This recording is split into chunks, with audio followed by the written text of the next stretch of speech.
Welcome to the Hymancast, a podcast of the Hyman Settlement School, where we explore the history, culture, and people that make the Hyman Settlement School what it is today, and how this historic institution will continue to serve its mission of celebrating heritage and changing lives in Central Appalachia. I'm Corey Terry. And I'm Jordan Collins. And welcome to episode number 22 of the Hymancast. Take number 2 of this episode. We actually recorded this episode several weeks ago. It was the one time on this, since we've started this podcast, that I was ahead of the game and had episodes in the bank ready to go and be released. You know, we should still release that episode, but just for the lip readers out there. Yeah, if you can do lip reading, then this episode, the first time, it's just video because I accidentally deleted the audio file, and just a series of mistakes on my part led to a catastrophic failure. But luckily, our guest is a very gracious woman, and just so happened to be coming back down here to Hyman today, and we are retrying this episode, and I have double-checked everything. Everything is recording. Everything is good to go. Actually, I didn't hit record on that, but we got everything on here. Whew. Close. Already struggling. Okay. All right, so we will no longer talk about my errors and my failing ways. Oh, I'll just wait for my opportunity. Yeah, you're sure to keep pointing them out to me. No, you're fine. So our guest today is Miss Marianne Worthington, and she is a poet, editor, and co-founder of Still the Journal, and she lives and teaches here in southeastern Kentucky and is the author of our latest Fireside Industries publication, The Girl Singer. Marianne, welcome back to the show again. Thank you for having me again. Thank you so much for coming back and doing this again. What's good about it is, well, Jordan generally never remembers anything that he does. No, hold on now. This was about your mistakes, Corey. But I feel like I have like a blank slate now. So like this is going to be like it never happened. See, I don't remember because I create new memories every day. So yeah, hopefully this is still I'm assuming that once we start talking, I'll be like, oh yeah, I remember this now. So, but yeah, we'll get started as we always do, Jordan. Oh yeah, we're gonna hit it with the origin story, Marianne. Okay. You've already told us once, but let's do it again. So do you want my origin story or the book's origin story? I don't remember what we did the last time. I wanted to know about Marianne. Okay. I wanted to know, like, basically, is it the Mark Twain, and when I was born or something like that? Okay. I ruined that quote, but there it is. So I was born in Knoxville, Tennessee, and I lived there until I was grown.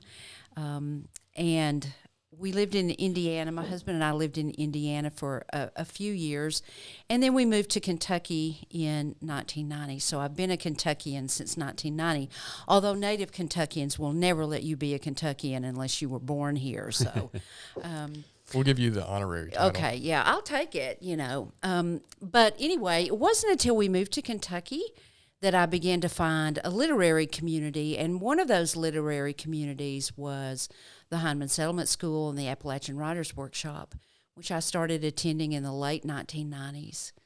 And I've been to every workshop since. So the last 2 virtually, but I hope this summer I'll be able to come back in person. We hope so too. I can't do another year of this virtual hybrid stuff, so I really want it to be all in person. Yeah, we're all tired of that, aren't we? Yeah. I mean, very much. But you're here in person this weekend for a writer's retreat. Can you tell us a little bit about what you're doing? I don't know which class or which group you're going with. Sure. But yeah. So the writer's retreat is held usually twice a year, one in the spring and one in the fall, and it's facilitated by a writer. This weekend is the novelist Ashley Blooms and the novelist and journalist Silas House. They're the facilitators, and it really is a writing retreat. I mean, they'll have classes, but you don't have to go to them if you don't want to. You can stay in your room all weekend and write, read, whatever you want to do. So it's a wonderful thing because people leave you alone, and you're only accountable for yourself. Plus, it's such a gorgeous time to be here on campus. So Fall is my favorite time of year, and I also enjoy the flexibility of those classes. That's probably really nice. yeah. For sure. So tell us a little bit more about like your college career and how that moved into your career in teaching and that sort of thing too. Well, I was a real late bloomer. I didn't go to college until I was 27 or so. I worked right after high school. And so I went to Carson Newman. I was working at Carson Newman in the development office, and I realized that I was doing a lot for the development director without a college degree, that I should be, getting paid a lot more. So I just decided to quit and go to college while I was there. So it was easy, to do that. And I was lucky to study writing with Jeff Daniel Marion, who was my poetry teacher and then my friend for 35 years after my graduation from Carson Newman. Danny died very suddenly early this summer, and so that's been hard because I really wanted him to see my book, But like I said, even after college, it wasn't until I got moved into Kentucky where I found a real literary community. But Danny was the start. So right after college, I went to grad school, got my master's degree, started teaching. We taught at Ball State I was there 5 years. My husband was there 10 years. And then we moved to Kentucky. So we teach at the University of the Cumberlands, except we'll be finished in April because we're both retiring from teaching in April. Yay! Sounds like a dream. Yes, it is. I'll probably never retire. Yeah. Our generation just works until the last day. Thinks what it's going to be like. That took a real dark turn. You'd be surprised how many people in my generation are having to do that too. It's not just your all's generation. It's a lot of people who have to work until they just can't anymore. Yeah. So we feel lucky, but also we're really tired of teaching. And I'm going to keep teaching. I mean, there's online classes I know I'll probably teach for the college, and I want to do some other online teaching. Like right now I'm teaching a class for the Makery, which is your online school of writing. And so I hope to be doing more of that. Yeah.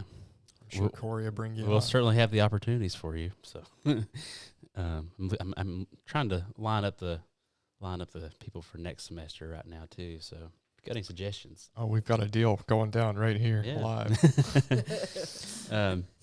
So you told us a little bit how you got involved with the settlement school and the writers workshop. I guess kind of tell us a little bit about how finding that community here in Kentucky helped propel your writing career and what that means to have that community. Yeah, I mean, it was everything. There were for many years, there were people that I was friends with that I would only see at this gathering every summer. Ron Houchin, for instance, the poet Ron Houchin, we were friends for 20 years, but we'd only see each other, when we'd come to be at Heinemann together. So it was just incredibly important. I studied with Letha Kendrick here. She was very instrumental in helping me get my chapbook published years ago. I've studied with Robert Morgan and Ron Rash and Danny Marion and Kay Beyer and Lee Smith and Hal Crowther and Lyrae Van Cleef Stefanen and Nicole Brown, and just an incredible cast of wonderful teachers at Heinemann Settlement School that I wouldn't have gotten to have those opportunities, I don't think, anywhere else. So it was incredibly important. It was everything. I learned about publishing here. I learned about where to send your poems out here. Georgella Lyon was here, has been at the conferences way longer than I have, and so she was a big influence to me and a big help. So it's been wonderful to have that. I think that's something real special about Heinemann Settlement School in particular is our writers workshop, because all these famous names just waltz into this small town of Heinemann, and everyone's. Silas House texted me today, and I felt like a big man. Big man. I was like, and even for me, I have 2 students, former students, who are here this weekend in the Writers Retreat. And they were my college students, who are now forging writing careers on their own, and that's a lot of that has to do with the continuation of that study at Heinemann after college. So You want to drop some names or? Aaron Miller Reed and Okay. Jamie Hill Temple. Okay. I know Aaron, but I don't know if I know Jamie Temple. Yeah.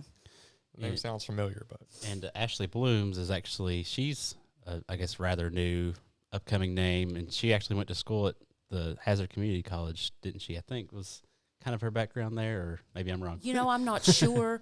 I'm not sure. She grew up in Letcher County, or Leslie County.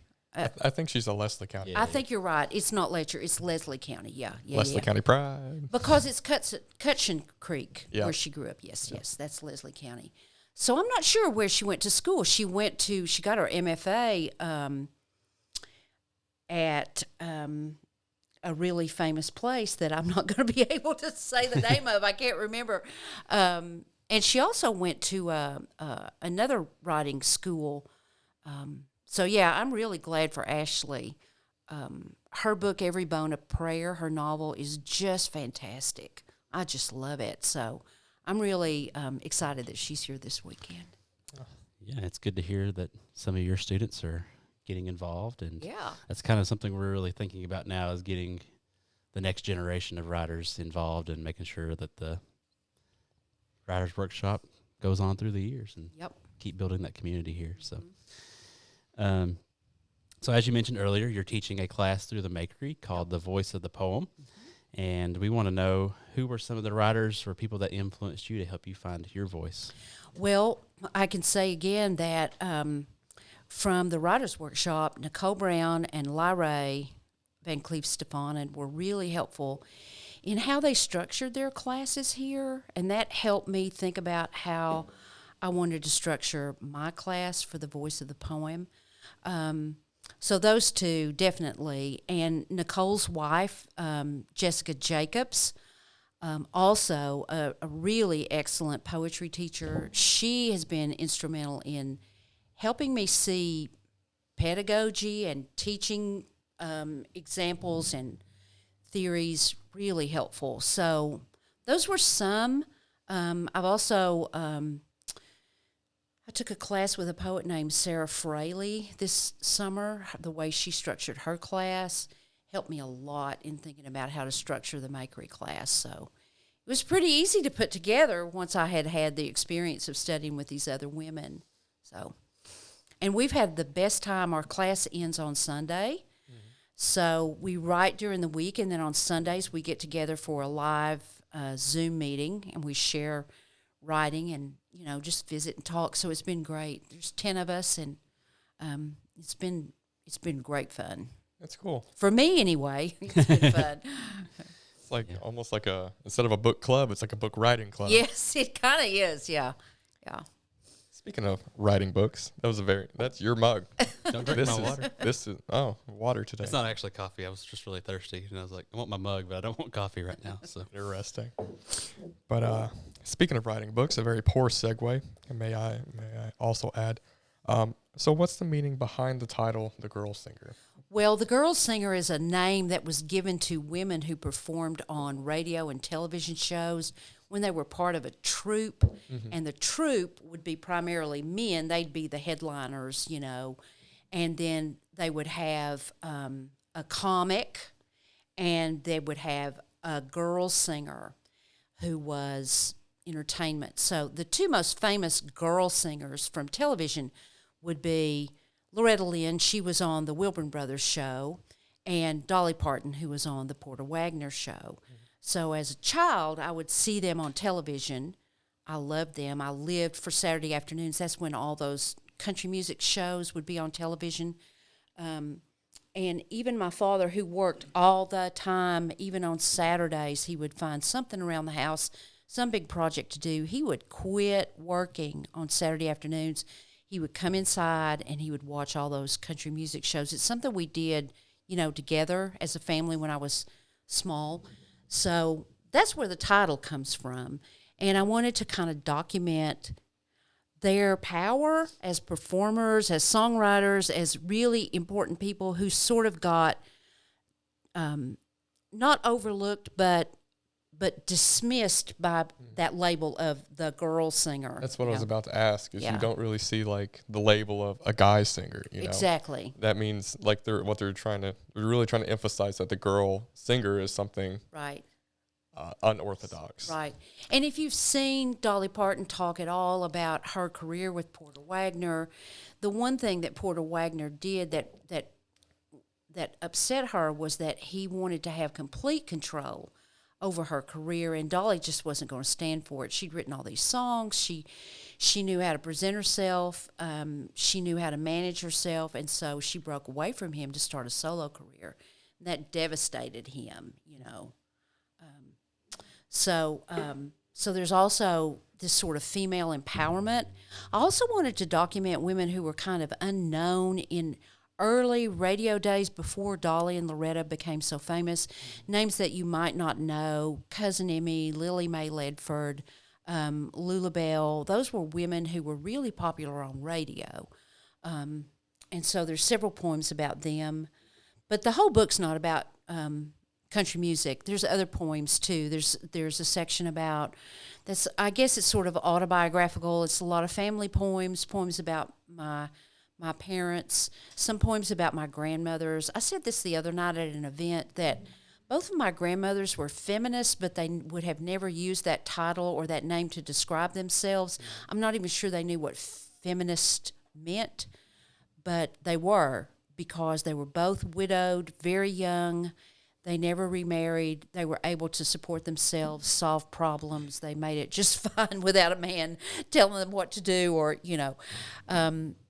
And so I saw that in action, you know. If something's broken, well, you get the toolbox out and you fix it, you know, or you don't have the money, well, you figure out a way to get the money, you know. My grandmother sent 4 of her daughters to college, and she was a farmer. Where'd she get the money?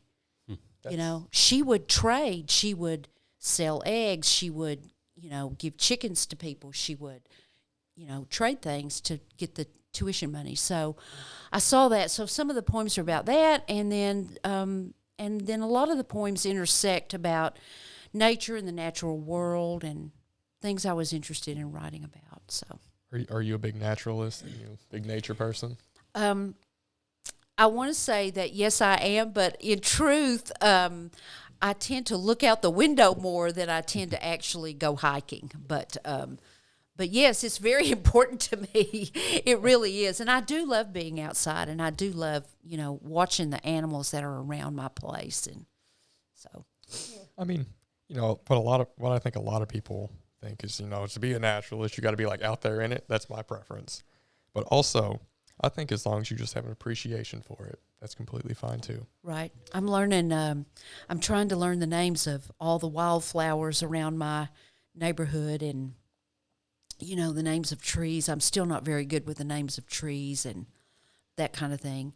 And I've also been connected with the Kentucky Natural Lands Trust, which buys land on Pine Mountain so that it can be preserved to be wild and never be developed, which is a great organization, because, you know, the Pine Mountain Ridge runs from Jellicoe all the way into Virginia, and so they're doing great work. So I've been affiliated with them as an artist, so that's been really fun too, to be in that sort of side of being a naturalist, to make art for people so that they'll know about this organization and be involved in what they're trying to do to save Pine Mountain. What was something you did with them, just out of curiosity? Well, we have retreats, and they're artist retreats. So, and they're all kinds of artists. It's not just writers. There's photographers, painters, sculptors. There's visual artists. There's all kinds of writers, like journalists, novelists, you know, poets. And one of the things that we did before the pandemic is we would have live shows where musicians would play. We would read. It was fundraisers for Kentucky Natural Lands Trust. So that was fun. I hope we can do that some more if we ever get out of this pandemic. If you do it again, I'd love to have an invite. Okay. For sure. So if you were a participant in our Fireside Industries Fireside First book club that we did, you received a broadside in there with a poem on it called Our Maternal People. Could you tell us a little bit more about that poem in particular? Sure. That poem actually came to me while I was, it actually started, I think, in Sonia Livingston's Makery class, which I was taking, which was a nonfiction writing class. And she asked us to read a passage from Dorothy Allison's memoir, Two or Three Things I Know for Sure. And in the passage, the author is looking at photographs of her brothers. And the passage says something like, I thought them beautiful and terrifying. And I thought about the times that we would go to my mother's ancestral farm and all the women would gather in a circle and they'd sit outside and talk. And that picture sort of came to me. So what they looked like, how they dressed, what they cooked, that's how it started. Okay, kind of powerful women to Yes. come. Okay, Yes. I like that. I like that. Yeah, it was kind of like they wouldn't allow any children or men in their circles. They had the men and the children had to be, in their own circles. It was just, the women. And they were loud. They'd hoop and holler and, carry on. Just out of curiosity, Marianne, are you in one of those circles today? Uh-huh, yes. I'm always in that circle, laughing hard and loud, yes. I love it. I think we got the next question, kind of. Do you want to hit the one after it, Corey? Sure. So this could be a terrible question. But my question is, if you were trying to explain poetry to someone who had no understanding, which I am referring to myself as having a hard time understanding what is being communicated, and how would you communicate it? And I think in particular, as I was looking through the book, is this poem, is this one right here. And I was like, whoa, why is it sideways? And Jordan was trying to tell me all the ways that what you might have been trying to achieve here. I have some theories. And I was like, that's interesting. The reason that poem is sideways on the page is because it wouldn't fit the other way. Oh. And so they wanted me to break the poem apart. And I said, I can't do that because it's a poem in form. So that form is sometimes called a hinged poem or a contrapuntal poem. So it's actually three voices. You read the poem on the right side of the page as one voice. You read the poem on the left side of the page as one voice. And then you read the lines straight across as a third poem. Oh. Yes, see? Isn't that clever? Yes. I feel real dumb. No, it's George's theories were real wrong. They were real wrong. But that's why it's sideways, because they wanted me to take the poem apart. I said, you can't do that because you have to read it across the lines in the third way. So we compromised by putting it sideways. So it literally would not fit on the page the right way. So, but if I had to explain poetry to someone who didn't know what it was, I would first probably have to work through all the baggage that people carry around from how they're tortured in high school in poetry classes, and they're made to read things that they don't have any relationship to and they don't understand, like Shakespeare, which, is hard for people to grasp. I really like Shakespeare, and I read it in the modern English, but when it's like the old stuff, it's like, whew, I don't know what's going on here. But right, and so you remember, when you were in high school class, and your teacher said, "Oh, in this unit we're going to study poetry." So first, I would have to maybe de-brainwash or desensitize. But I think poetry is just a written form of expression, like journalism, or like a novelist might write, or like a nonfiction writer might write, where you work for brevity, musicality, storytelling, but in a more concise way than a novelist would do it or a journalist would do it. Makes sense. What I had So what I explained to Corey is what I thought poetry was, is kind of giving imagery to words. Yes, yes, or to experiences, giving imagery to experiences. So you write down an experience as an image rather than the literal thing that happened. I'll take that. 1 for 2. Yeah. Yeah. So I'm a seminary trained fellow, and there was no poetry in seminary. It was just very dry academic reading all the time.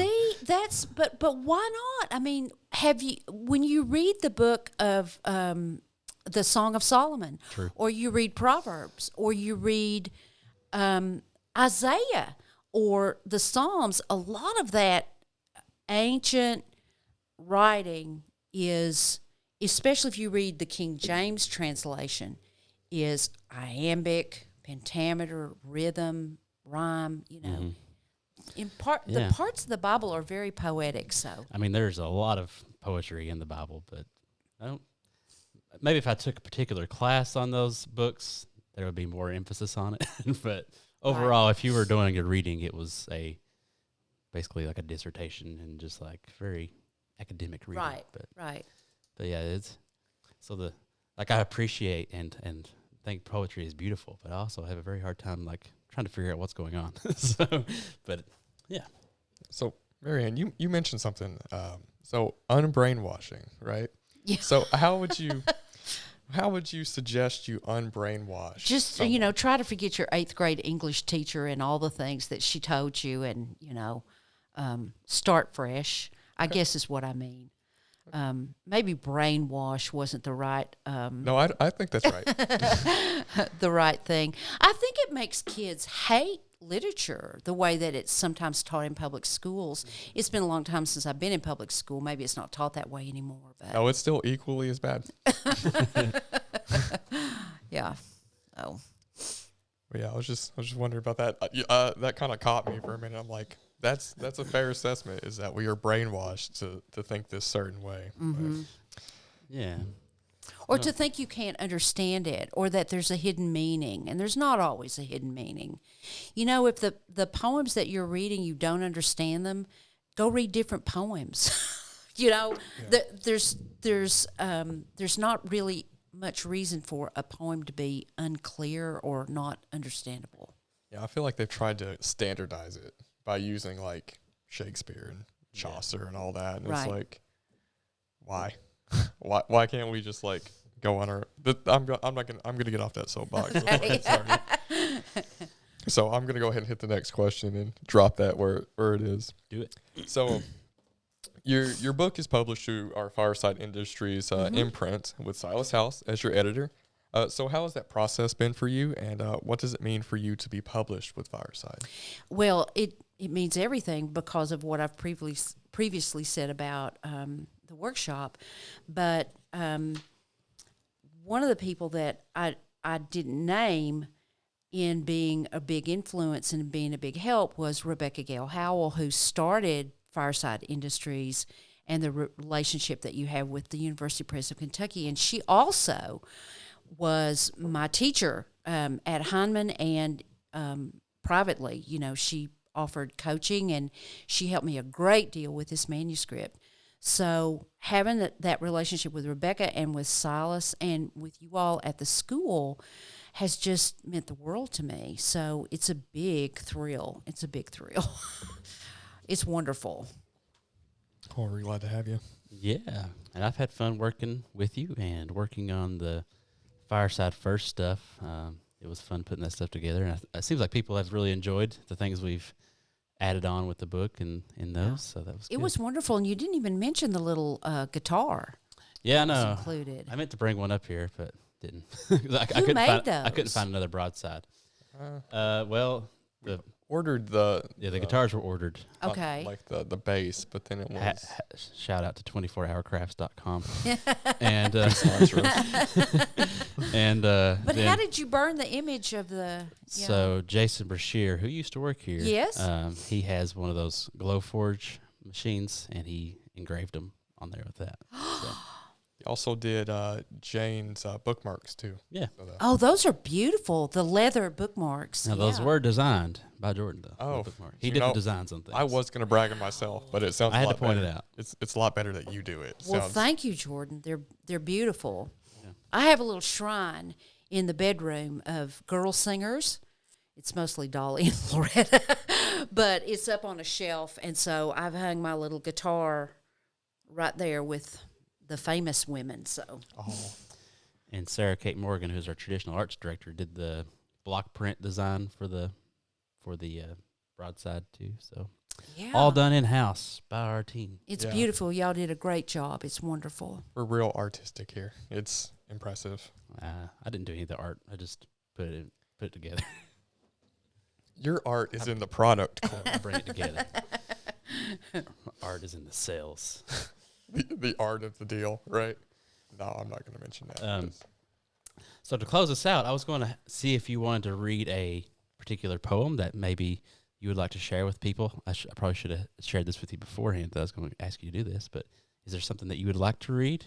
I'll find something. Sure. I could just read My Maternal People, if you want, That'd be great. since that's the poem that we've been mentioning. Let's see if I can find it. I still don't know my way around the book very well yet. I mean, that was also one of the things I was going to say was it's good that we had to redo this podcast because the first time we did it, we didn't actually have the book yet. That's And- right. and, That's right. We didn't. It took us a while to get the book, and I was getting nervous. I was too. I was too. Okay, so this is My Maternal People, and the epigraph, like I said, is from Dorothy Allison's 2 or 3 Things I Know for Sure, and it reads, "In my mama's photos, they stare out directly, uncompromising. I thought them beautiful and frightening." My maternal people. My maternal people are short and stout, thick-waisted, with unshapely legs and ankles like blocks. In a silent home movie, the camera pans around the circle of women sitting in lawn chairs in the yard. They wear dresses, short-sleeved shirtwaists with matching fabric belts that sit right under their ample bosoms. Their bellies round out softly like rising dough. My maternal people never wore shorts or pants. Some don aprons because they must move in and out of the hot kitchen, bringing food to men or to children who are in other circles. When they talk, my maternal people wave their heavy arms loudly, hefty punctuations signaling a punchline. Their hands are veined arrows, always pointing the right way. Beautiful, beautiful, beautiful. Thank you. Yeah, so when you're writing a poem, it's not so much to make a point as it is to just make imagery and Yes. bring a situation that's in your life to paint it in somebody else's mind. Right. Because I could see all that, but I guess Good. I guess I'm just always like, what is the meaning of this? This is what I'm trying to find. Right. And also, almost everyone has the experience of being at some kind of family reunion or being with a large group of family. And, you know, there's always those little circles that form, you know, and it's fun to watch them. For sure. I remember the year that I got to move to the adult table. Me too. That's a big move. Yes. Corey he laughed at me, but like Marianne gets it. Yeah, you're I on the do. same I page. understand. You sit at that short table for the majority of your childhood, but then there's that one moment where you get to sit with the adults. Yep. That's what it's. You get to leave the card table behind. God, Yeah. I'm like my family never really reunited. so which one side of my family we always lived on the same plot of land, pretty much all of us. So it was we'd have Thanksgiving. Oh, I'm trying to think. I don't think we had the situation where I was at the kids' table because we just kind of sat wherever on See. couches and everywhere. So. there's a clan of Collinses up Thousand Stick, all in one spot. So that space was very valuable, but I took it. I was like, you know what? I'm sitting here because that's just We just knew not to sit in Papa's chair. Right. that's fair. His chair in the corner where he could overlook everything. didn't touch that. See, that's almost poetry right there, Corey. It is. I should write a poem. All right. Hit it, hit it, hit it. There it is. There it is. I never get tired of that. Lightning round. Okay. It took me a while to get that delivered to Jordan, but we got it now. All right. So, first question. It's the Thanksgiving season is upon us. So, what is your favorite Thanksgiving dish? Well, it used to be chicken and dumplings because that's a lot of what my mother would make for Thanksgiving dinner when my daughter was little, because my daughter loved my mother's chicken and dumplings. But after her mother died, no one had the heart to try to replicate that recipe. So now we don't. My daughter and son-in-law are vegan, so we don't make a turkey or ham or anything like that. They do eat fish. So this year we're going to have, last year we had salmon. This year we're going to have shrimp poor boy sandwiches for Thanksgiving dinner. So I don't know that I have a favorite. That is a delicacy. Anymore. Yeah. That is fine dining right Yes. there. What are you, Corey? What are you? My favorite? Yeah, what's your favorite meal? Anything that has the word casserole afterwards, I can get behind. Like green bean casserole. Yeah. Corn casserole. Yeah, if it says casserole, I'm going to eat Cranberry sauce. it up. Oh, yeah. I It love is- cranberry sauce. It is underrepresented, underrated, and unappreciated. Especially if you make it yourself. I'm not too big on the canned, ocean spray. Oh, I'm both. I can eat Okay. it straight out the can. I can just. I mean, I love it. I love it.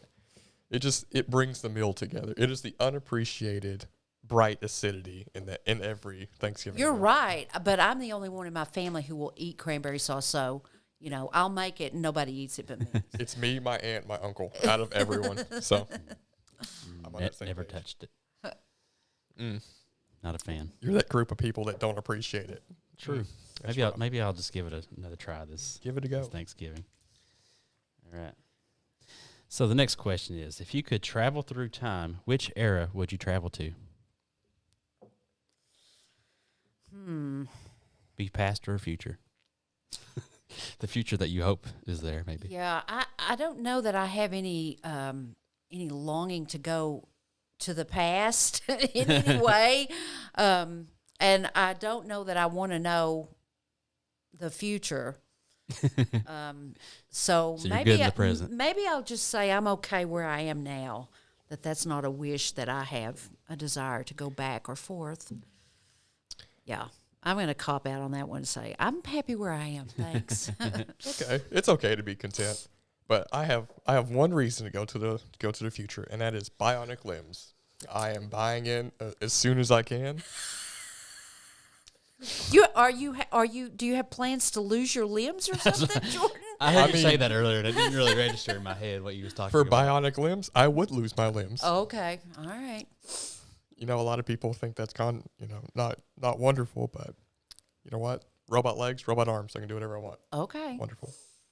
Kind of like the iRobot movie. You like the movie? It's okay. He really doesn't like robots, but he has a robotic arm that's like, you can't tell. But I remember some of it. It's a very dystopian kind of film. I remember right. I like that movie a lot. Need to watch that soon. Oh, I'm up next. So, if you could be any cartoon character, which character would you be and why? Well, as we talked last time, my husband's a toy collector, and he collects toys from the Hanna-Barbera studios, which were cartoons that we saw when we were kids, Huckleberry Hound, Yogi Bear, etc. So I would want to be Snagglepuss. I love Snagglepuss. His little pink skin and his little bow tie, and he was always able to get out of trouble, and he was dramatic, and I love Snagglepuss. I also like Mr. Jinx, Pixie Dixie and Jinx. I like Mr. Jinx. So I feel like me and Mr. Snagglepuss have a lot in common, except I cannot get out of trouble. So, since we'd done this once before, the Yeah. toy thing came out earlier. yeah. So I made this next question as a follow-up. So what's the weirdest thing your husband's ever brought home? Well, besides a stray dog that he saw somebody throw out of their truck window one day, he was behind them and saw somebody throw a Walmart bag out of the truck, and a puppy was in that bag. Wow. So he brought it home. We had that dog for years. The weirdest thing, I probably can't name just one, but he collects a lot of games that were made that featured Huckleberry Hound or Yogi Bear, or, those characters. And I can't believe the kinds of games that we had when we were kids. So, like this week, he got a game that had guns that shot, darts. Like, you could never sell that today. So I would say some of the games that he brings home are the weirdest things that he collects. Those old games that, we would play with. Yeah. You really will shoot your eye out, kid, I could probably get behind that. I think they should re-release those same games, but for adults. Put an 18 and up sticker on it, and good as gold. Yeah. How about it? Made me think of that thing we saw at the Walgreens yesterday. It was like you shoot treats at your dog or something like that. Yeah. And you said you should get this for your kids. And Yeah. It's like, I could put Skittles or something in there. That'd be great. Do something good. Positive Skittles. reinforcement. It works. All right. The last question is, where can people go to keep up with you and your work?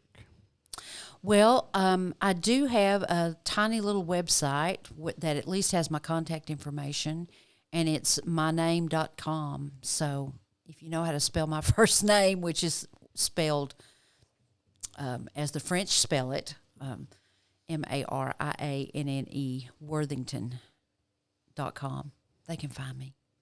Okay.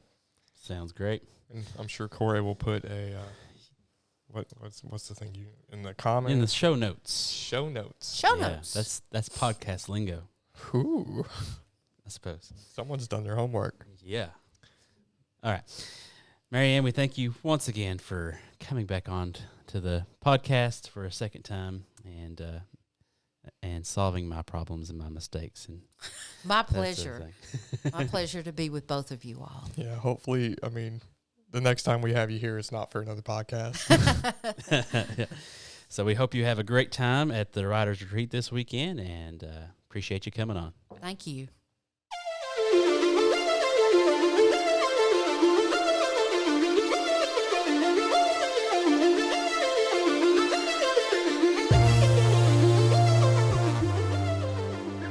And with that, Marianne has left the building.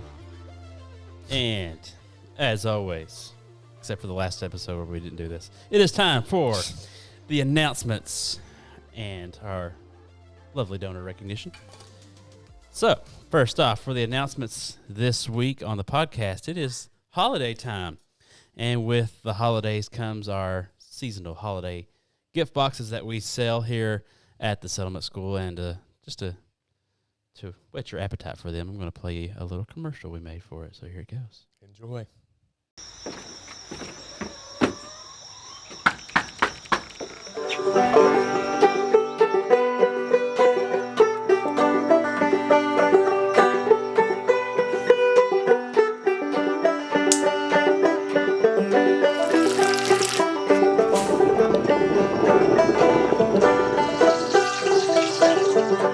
Give the gift of Appalachia this holiday season from Hyman Settlement School, delivering decadent fruitcakes and Appalachian-sourced gift boxes to your door. Each purchase helps to fund services to increase access to traditional arts, promote food security, and improve children's literacy outcomes in Eastern Kentucky. View our full collection of gift boxes and fruitcakes at hyman.org/shop.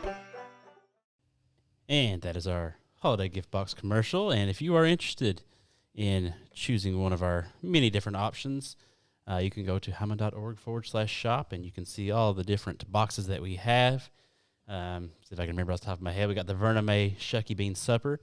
We also have the Mountain Mornings box and Uncle Sal's Breakfast, which is the one you saw there in the video, and the Homesick Appalachian. There you go. Yeah, so we got a full collection of holiday boxes for you. We also have, once again, our Decadent Fruitcake recipe by Miss Lois Matus. You had me on the edge of the seat there for that Decadent.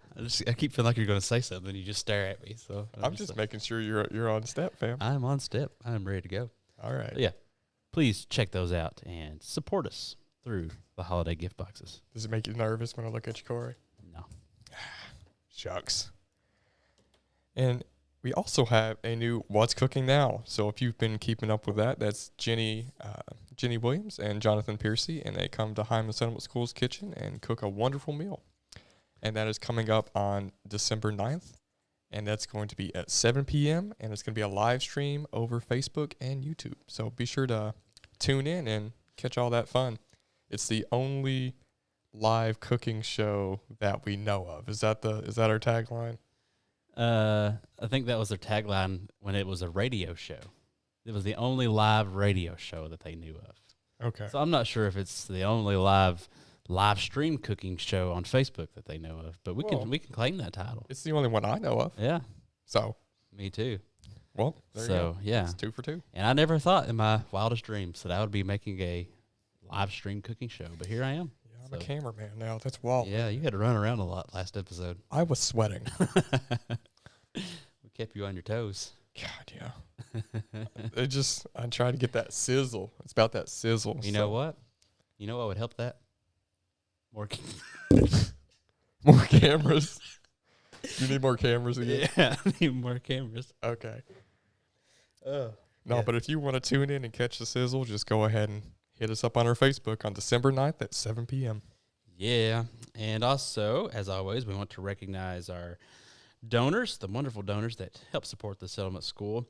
And we want to recognize the John Marshall chapter of the DAR out of Lexington that our executive director, Will Anderson, just went and visited yesterday, I do believe. And they gifted us with $1,000 at that event. So thank you to the John Marshall chapter of the DAR. Okay, and you grabbed the one I was going to do. Oh, sorry. No, you're good. And also, Melissa Ruddick, we'd like to thank you for your donation to the Hyman Settlement School and all the good work we do. And also Miss Jenette Schwab was a donor this past week. And we also had a special surprise at our after the board meeting we had back in October. Our good friend, supporter, listener of the podcast, Becky Elam, hooked us up with a big bag of goodies. Got this sweet mug out of it, and there was also like some. There's like, oh yeah, you got those candy corn, and it is. Becky, I'm sure you're listening, and it is all gone. I had the empty bag, but forgot to bring it up. Yeah, so whenever I envisioned talking about this on the episode, I envisioned still having like some remnants of those things that she gave us, but no, it's all gone. Yeah. Every single pumpkin egg that she got is gone. Yeah. You know, 3 bags of candy corn later and 5 pounds, and here we are. I said pumpkin egg. I was combining 2 different Reese's. Reese's pumpkins. Pumpkin eggs. That's interesting. Yeah. But I'm also going to read the mug just because I'm sure you can't, because we were trying to look up the podcast notes and couldn't see them. So I'm going to go ahead and read it to the audience. This is from Becky, and it says, "Please do not annoy the writer. She may put you in a book and kill you." So that's good. Good info. And we also want to recognize another listener of the podcast, Miss Lori Weiler, who sent us a lovely letter talking about the podcast. And in this letter, she says, "The podcasts that you produce are doing a wonderful job of showing the work that the Settlement School is doing. I am delighted at the creative and relevant ways the school is impacting the region." And she also sent us this sweet sticker. And I'll read this one too. So it says, "Romaine," as in the lettuce, "calm, be sage, take time, squash fears, and stay peaceful." Yeah, so that's an awesome sticker. We love to get stickers that we're going to stick on our table. I wanted to stick them on the table today, but Jordan declares that we need to sand this table down before we do things. And we'll have a vote. So if you're watching, be sure to vote on our Facebook page. Should we sand the table or should we not sand the table? Also, should we paint the table black or not? That is no. That answer is no. No, we're going to vote on it. May I remind if the it's audience, black, the stickers will stand up more. This is solid wood. And if we sand it, it'll look nice. Bring out that true color. We can argue all day about this. True color shining through. All right. That was terrible. That's a solid ending right there. All right. Thank you all so much for tuning in to the Hyman Cast, and we hope you enjoyed this episode. And the episodes have been a little sporadic lately, I will say. Yeah. Busy times, and I can go ahead and declare to you that it's probably going to continue to be sporadic because it's our brand. We're on brand. Because it is holiday season, and Jordan's like taking off like 3 weeks of work. I work for them days off. That's my And, PTO, fam. And we got a big trip coming up soon, which we will record a podcast then. And once we're back from that, you'll get another podcast. So People are going to see the worst side of me on that trip. I'm sure of it. yeah, I'm dreading it. Okay. Thank you all so much. And my name is Corey Terry. And I'm Jordan Collins. And we'll catch you next time. The Hyman Cast is brought to you by the faithful and generous supporters of the Hyman Sentiment School. For over 100 years, we've been celebrating heritage and changing lives in Central Appalachia. If you're interested in supporting the work of Hyman Settlement School, you can go to our website at www.hyman.org, or you can follow us on Facebook and Instagram at the handle @Hyman School.